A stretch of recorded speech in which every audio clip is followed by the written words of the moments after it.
Masih bersama saya Budiman Tanrujo di Satu Meja The Forum. Anda bisa mengikuti topik ini lebih dalam di kompas.id dengan cara memindai barcode yang ada di layar kaca Anda. Sehingga silahkan dipindai barcode dan dialektika dan perdebatan soal pertasan demokrasi bisa disaksikan, bisa dibaca juga di kompas.id. Saya beri kesempatan kepada Doni untuk merespon bahwa buzzer-buzzer ini kebebasan berpendapat tapi dibayar, bukan karena nuraninya dia sendiri. Gimana Anda respon kritik dari Asbi tadi itu sebenarnya? Ya saya kira buzzer keniscayaan demokrasi ya. Begitu kita demokrasi maka kekuasaan pasti tidak bisa total. Pasti kemudian terbelah antara pembela dan menggugat. Nah, itu saya kira wajar. Nah, kalau kita bicara ada yang dibayar, nah itu saja harus dibuktikan. Kalau dibayar untuk menutupi ya sebuah kebohongan ini tidak benar. Tapi kalau seperti influencer yang dibayar untuk mensosialisasi satu program yang memang bagus, ya kenapa tidak begitu? Program bagus itu sebenarnya soal RUU Omnibus Law gitu ya? Kalau saya bicara misalnya tadi kebijakan pariwisata, kemudian soal literasi digital. Nah ini kan saya kira positif-positif saja. Nah tapi kan memang ada yang mengambil inisiatif sendiri yang kemudian menyerang pribadi dan lain sebagainya, yang ini tentu saja tidak dibenarkan. Kalau yang Omnibus Law Indonesia butuh kerja itu sesuatu yang positif atau negatif? Ya ini kan regulasi sebagai rancangan undang-undang ya, toh tidak apa disosialisasikan semua orang tahu ya, sehingga orang bisa berkomentar begitu. Jadi saya ingin menanggapi juga bahwa sebenarnya kita tidak mundur secara demokrasi. Kenapa? Tidak mundur ya? Karena kita sekarang bisa mempersoalkan pembungkaman itu. Kalau kita di negara otoritarianisme kita tidak bisa mempersoalkan. Tiba-tiba kenapa hilang. negara tidak mempersoalkan kebebasan mereka yang dibungkam gitu kan? Kita bisa mempersoalkan, kenapa negara tidak mempersoalkan? Berarti kita bebas dong secara demokratis. Oke, baik. Saya kembali ke Profesor Dr. Azumadi Azra. Prof. Azra, tadi kalau pembelaan dari Doni, dari pihak istana mengatakan tidak ada kemunduran dalam demokrasi. Semua orang masih bisa berpendapat, semua orang masih bisa berdebat, dan sangat berbeda dengan di era Orde Baru. Gimana Prof. Azra merespon itu? Ya, sebagai orang yang berada di dalam pemerintahan, saya kira Bung Doni ya wajar-wajar aja kita. Masa suaranya seperti suara kita kan nggak cocok kita. Jadi tapi kalau kita lihat secara objektif memang sejak dari Freedom House, Economist ataupun yang terakhir ID, Indeks Demokrasi Indonesia, semua menilai bahwa kemunduran demokrasi Indonesia itu terutama adalah dalam kebebasan berekspresi. Kebebasan berekspresi itu dihadang oleh dua hal. Yang pertama itu adalah undang-undang ITE itu. ITE itu sedikit-sedikit orang diadukan ya kan ke polisi. Kemudian misalnya saja ada kasus ibu-ibu itu ya, karena dia bilang bahwa Pak Jokowi sibuk dengan cucunya, maka kemudian orang itu dipanggil itu, ibu-ibu itu. Padahal cuma begitu doang gitulah. Ya yang begitu sih nggak usah terlalu dimasukkan ke hati menurut saya sih. Itu yang pertama. Yang kedua ya buzzer-buzzer ini, buzzer influencer ini atau pendengung-pendengung ini sering dalam mengamplify tadi yang disebut itu kadang-kadang berlebihan, terlalu bersemangat, dan kemudian mungkin di dalam terlalu bersemangat itu dia kemudian cenderung menghantam ataupun mendiskreditkan pihak-pihak yang lain. Saya ingat tuh satu kasus, buzzer ya yang menyerang pesantren misalnya. Sampai sekarang walaupun sudah dilaporkan ke polisi nggak mengambil tindakan apa-apa. Jadi itu yang saya bilang terlalu bersemangat tanpa tahu datanya ya.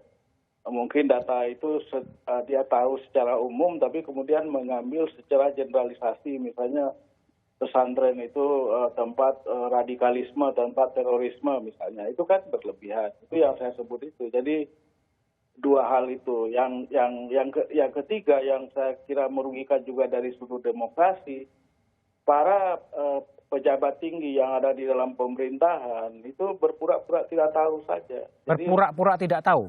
Menurut saya seperti itu. Jadi dia pura-pura nggak tahu aja. Pura-pura nggak tahu dan tidak berbicara sepotong pun agar praktek-praktek seperti itu ya dihentikanlah, karena itu akan merusak demokrasi kita, ya kan? Baik, Prof. Azra, saya akan berikan pembelaan pada Doni. Pura-pura tidak tahu gitu, nggak ada statement apapun dari pemerintah, dari presiden soal aksi-aksi peretasan ini. Gimana? Jadi gini, presiden tidak pernah mengadukan satupun ya yang selama ini Ya soal itu. penghinaan terhadap presiden. Berarti overacting Tidak dari pernah. kepolisian gitu. Jadi apa namanya? Ya saya duga memang ada kelompok-kelompok sipil lah ya yang tadi saya sebut sebagai plat hitam itu yang acting on behalf gitu. Jadi Acting on behalf. acting on behalf. Jadi On behalf-nya sebenarnya siapa? presiden ya kekuasaan gitu. Cari muka gitu. Ya saya tidak tahu motivasinya apa, tapi yang jelas bahwa presiden sendiri tidak anti kritik. Tidak anti Ya, kritik. presiden sendiri tidak pernah mengadukan siapapun yang selama ini melakukan penghinaan terhadap presiden. Bahkan presiden kemarin mengingatkan para menterinya, komunikasi tolong dirubah, Jadi tolong yang diperbaiki. yang alergi terhadap kritik siapa? Followernya ya? Ya saya tidak tahu ya kalau kita bicara apa demokrasi kan pasti ada ya pembela-pembela. Jadi kalau kita nonton bola itu kan yang lebih apa namanya Penontonnya? militan nontonnya daripada pemainnya kan kira-kira gitu. Nah ini kan saya kira biasa Tapi ketika dalam ada demokrasi. pertandingan sepak bola, Inggris pernah diskors ya, tim sepak bolanya karena itunya hooligannya bikin kerusuhan. Oke. Ya kalau sekarang kita bicara apa namanya buzzer dan ini memang mereka secara spontan ya kemudian apa namanya mengekspresikan kemarahannya, membela dan lain sebagainya. Tapi kan sejauh mereka ya tidak apa namanya keluar dari koridor hukum ya saya kira tidak bisa diapa-apakan gitu. Oke. Mbak Aspi, tadi Prof. Asra mengatakan ini pura-pura tidak tahu sebetulnya. Jadi ada mungkin kalau dalam konstruksinya mungkin ada aktor-aktor yang tidak kelihatan lah yang kemudian yang sebenarnya bermain dan ya pemerintah diam aja lah. Kira-kira gimana Anda lihat? Itu bisa dijawab dua hal. Pertama, kalau ada orang bertindak seolah-olah atas nama kita dan kita tidak suka, maka kita akan bilang dong gitu. Karena kita tahu kalau kita tidak bilang menghentikan itu atau membuat pernyataan publik yang tegas atau menggunakan otoritas yang dimiliki, kita adalah mengamini. Kedua, kalau ada orang menggunakan tanda tangan kita atau menggunakan kita on behalf gitu ya, dan kita tidak mampu menghentikannya atau tidak mau menghentikannya, berarti kita tidak punya kekuasaan apapun. Berarti pemerintah pilihannya ada dua, begitu ya. Diam karena menikmati, saya bilang tadi. Diam karena menikmati. Atau sebetulnya pemerintahan yang sekarang bukan pemerintahan yang sesungguhnya, ada yang mengendalikan. Itu lebih berbahaya lagi dalam konteks demokrasi. Jadi pilihannya tidak banyak sebetulnya dalam skenario tadi yang disebutkan oleh Bung Doni. Yang mana yang paling mungkin, Don? Diam menikmati atau ada apa yang mengontrol di balik? Tidak menikmati, tidak mengontrol. Jadi sebenarnya siapapun dirugikan oleh ulah buzzer.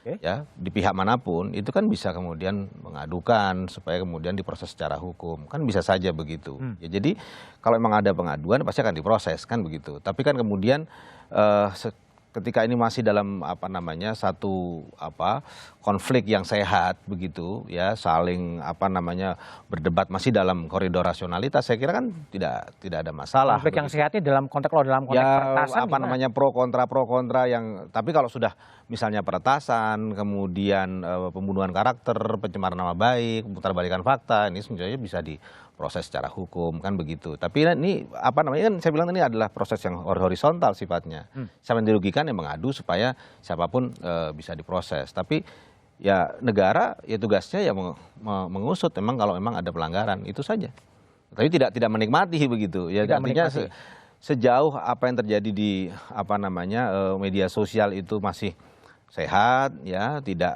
kemudian ini sesuatu yang prioritas nggak sih bagi pemerintah asumsi peretasan dalam kasus Tirto bahkan ada akun yang masuk bahkan mengganti beritanya itu sesuatu yang dipandang sehat atau biasa aja sih sebenarnya? Ya kita lihat nanti ya kalau memang ini bisa dibuktikan memang ada pelanggaran hukum di sana aktornya ketemu ya pasti akan diproses kan gitu ya tapi untuk Tirto kan mesti dilihat bahwa dari 7 artikel hanya 1 artikel yang 7 yang dirubah-rubah itu hanya 1 artikel yang bicara soal pemerintah soal vaksin yang di-develop oleh BIN dan Angkatan Darat gitu 6 artikelnya kan nggak disebut itu artikel apa saja ya itu bukan artikel tentang pemerintah ya, artikel drama Korea ada drama Korea ada tentang SBY segala macam itu bukan strategi sebetulnya saya tidak tahu tapi kan jelas yang hanya 1 yang dirubah dan itu yang memang sama pemerintah tapi kan 6 artikel lain bukan jadi ya memang ini harus dilihat begitu ya secara lebih seksama supaya kita tahu ya siapa sebenarnya apa motifnya begitu jangan kemudian lalu gara-gara 1 artikel dirubah lalu generalisasi ini pasti kekuasaan yang bermain gitu. Padahal yang memuat soal kritik terhadap vaksin penemuan obat itu banyak sekali, di media juga banyak. Oke, baik. Sehingga bagaimana sebetulnya demokrasi saat ini? Saya akan minta penilaian dari Ignatius Haryanto, dosen komunikasi Universitas Multimedia Nusantara, tapi responnya setelah jeda berikut ini.